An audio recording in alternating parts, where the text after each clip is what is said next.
দেশের বিভিন্ন স্থানে ঝোড়ো হাওয়া সহ বৃষ্টিপাত হয়েছে। বাগেরহাট ও চুয়াডাঙ্গায় বজ্রপাতে 4 জনের মৃত্যু হয়েছে। এ সময় আহত হয়েছে আরও 6 শ্রমিক। সকালে পিরোজপুরে বালিপাড়া থেকে ইট নিয়ে নদী পথে শরণখোলায় আসছিলেন 11 শ্রমিক।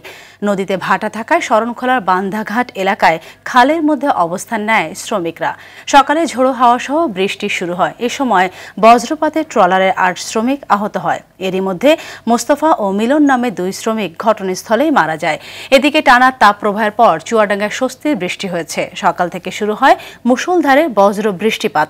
এ সময় সদর উপজেলার ঝাঁঝরি গ্রামের রুবেল হোসেন ও দামুড়হুদা উপজেলা পাটাচোরা গ্রামে মাঠে কাজ করার সময় আহমেদ মল্লিক বজ্রপাতে মারা যায়।